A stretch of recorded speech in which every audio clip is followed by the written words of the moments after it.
Hello friends, आज की ताज़ा खबरों में आप सभी का स्वागत है। झारखंड की तमाम छोटी बड़ी खबर इस वीडियो में देखने को मिलेगी।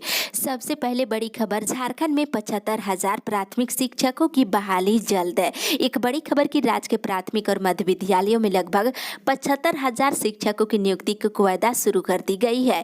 इसके लिए नए पद सृजन के साथ साथ नियुक्ति नियमावली में संशोधन की तैयारी चल रही है। जितने पदों पर नियुक्ति होगी उसमें वर्ष 2015-16 में नियुक्ति के बाद रिक्त रह गए पद भी शामिल की गई है।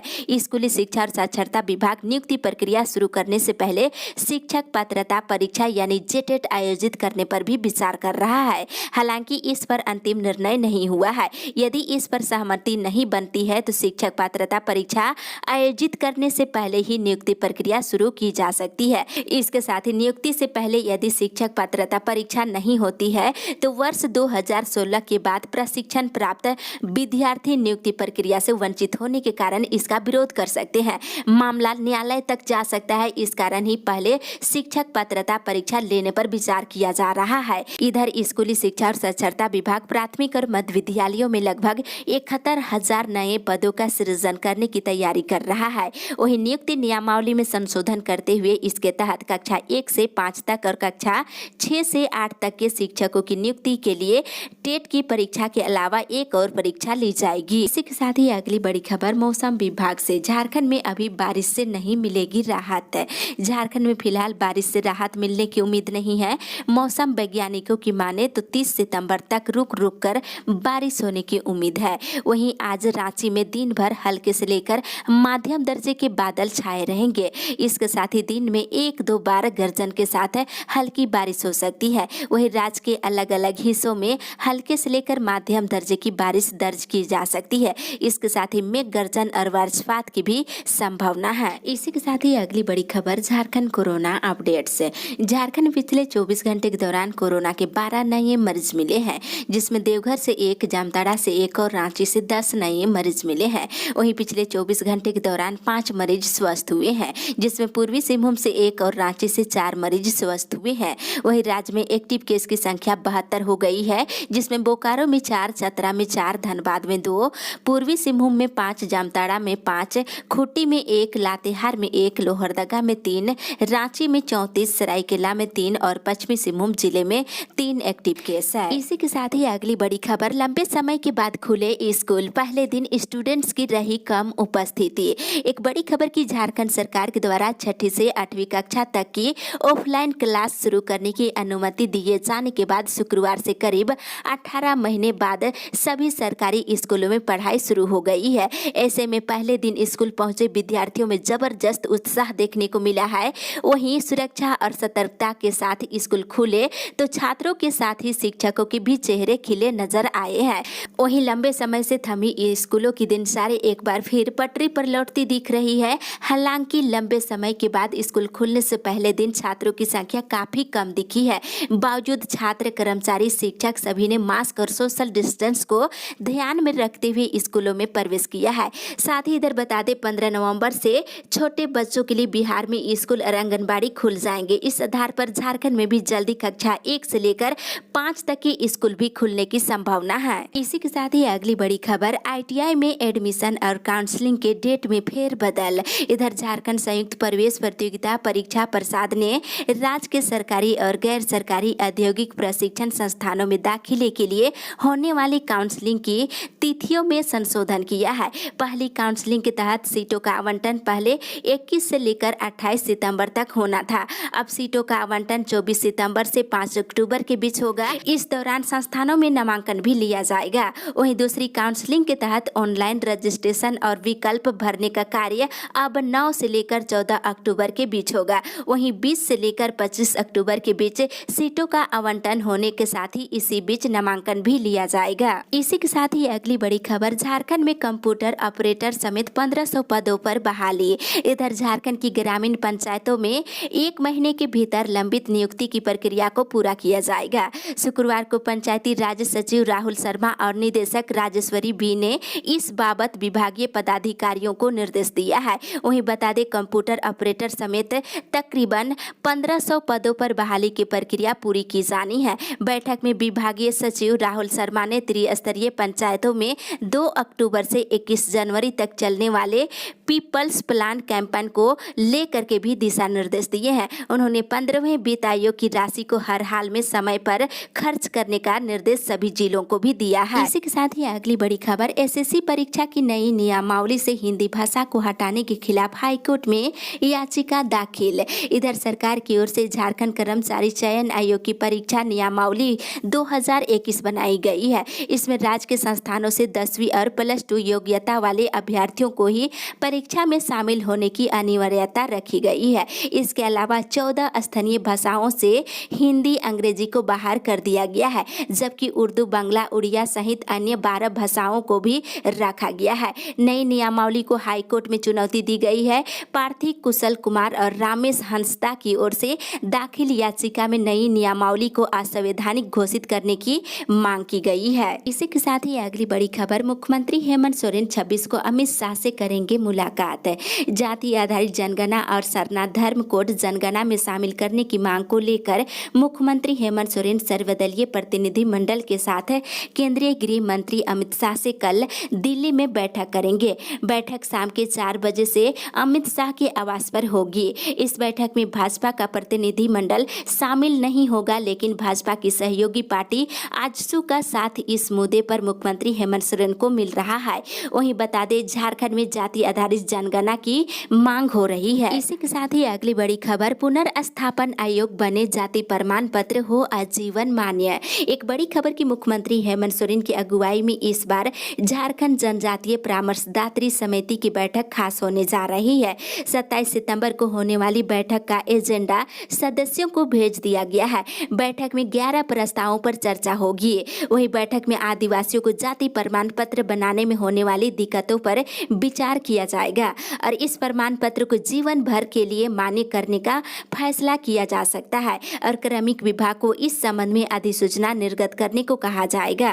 और एक अन्य प्रस्ताव में आदिवासी समाज के लोगों को सरकारी बैंक से ऋण लेने में होने वाली परेशानी को देखते हुए सरकार को ऐसी व्यवस्था करने की सिफारिश की जाएगी कि वित्तीय संस्थान ऋण देने में हाथ खड़ा न कर सके। इसके अलावा आदिवासियों की भूमि के अवैध हस्तांतरण पर रोक लगाने और पश्चिम बंगाल से सटे पाकुड़ और साहेबगंज में गैर आदिवासियों के द्वारा आदिवासियों की जमीन पर कब्जा किए जाने और इसे रोकने पर विचार किया जाएगा। इसी के साथ ही अगली बड़ी खबर, झारखंड में खुलेंगे 83 एकलव्य विद्यालय। इधर केंद्र में जनजातीय मामलों के मंत्री अर्जुन मुंडा ने शुक्रवार को पोटका के लखनसाई पोड़ाडीह में एकलव्य मॉडल आवासीय विद्यालय का शिलान्यास किए हैं। इस अवसर पर उन्होंने कहा कि झारखंड में 83 एकलव्य विद्यालय खोले जाएंगे। इसके साथ ही इधर आज सभी बूथों पर पंडित दीनदयाल उपाध्याय की जयंती मनाएगी भाजपा शनिवार को राज्य के सभी बूथों पर पंडित दीनदयाल उपाध्याय की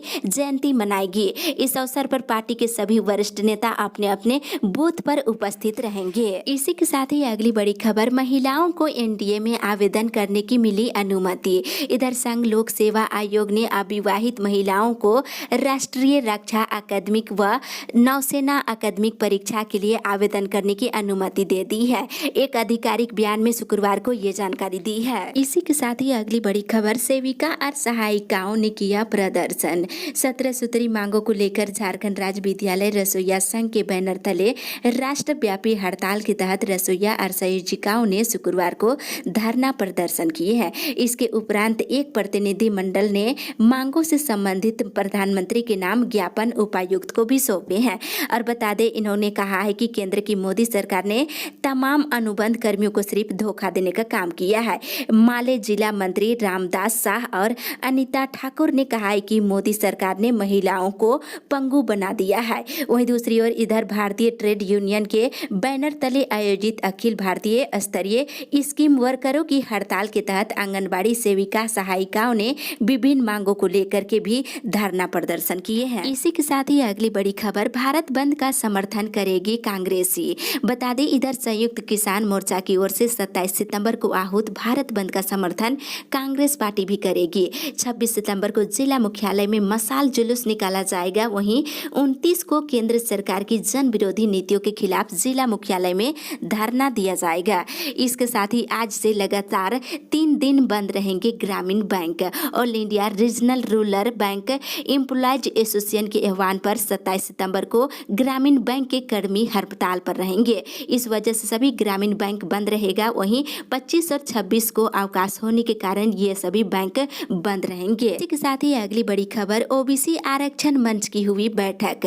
झारखंड ओबीसी आरक्षण मंच की एक बैठक विधानसभा के समीप पावर हाउस स्थित कार्यालय में शुक्रवार को संपन्न हुई है। बैठक में ओबीसी को 27 और अनुसूचित जाति को 15% आरक्षण देने समेत जातिगत जनगणना कराने और अल्पसंख्यकों को छात्रवृत्ति और ऋण प्रदान करने और भाषा के सवालों को लेकर विस्तृत चर्चा की गई है। इसके साथ ही इधर एचईसी प्रशिक्षण संस्थान में नवंबर से होगा नामांकन। एचईसी के विस्थापितों और मृत कर्मचारियों के आश्रितों को एचईसी प्रशिक्षण संस्थान में सत्र 2021 में नामांकन नवंबर से शुरू होगा। एचईसी प्रबंधन ने शुक्रवार को एचईसी मजदूर संघ के प्रतिनिधि मंडल के साथ वार्ता में ये आश्वासन दिया है। इसी के साथ ही अगली बड़ी खबर, अनुसूचित जिलों के शिक्षकों को नौकरी से हटाने पर रोक जारी। इधर झारखंड की नियोजन नीति रद्द किए जाने के खिलाफ सुप्रीम कोर्ट में दायर विशेष अनुमति याचिका पर अब 23 नवंबर को सुनवाई होगी। शुक्रवार को जस्टिस आर सुभाष रेड्डी और जस्टिस ऋषिकेश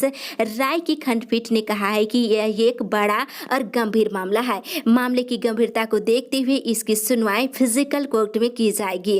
इसके साथ ही अदालत ने 13 अनुसूचित जिलों में शिक्षकों को हटाने के आदेश पर लगी रोक की अवधि को बढ़ा दिया है। इसी के साथ ही अगली बड़ी खबर, वेतन के अभाव में कोरोना जांच बंद, संक्रमण का बढ़ा डर। इधर कोरोना की पहली और दूसरी लहर में मरीजों की जान बचाने वाले कोरोना योद्धाओं का सब्र का बांध टूटने लगा है। 4 महीने से वेतन नहीं मिलने के कारण प्रखंड कार्यालय के अनुबंधित कर्मियों ने रेलवे स्टेशन पर जांच बंद कर दी है। वे वेतन की मांग कर रहे हैं। इस कारण दूसरे राज्यों से आने वाले यात्री सीधे अपने घर जा रहे हैं। इससे कोरोना का संक्रमण बढ़ने की संभावना हो गई है। वहीं दूसरी ओर 108 एम्बुलेंस के कर्मियों को 3 महीने से नहीं मिल रहा है वेतन।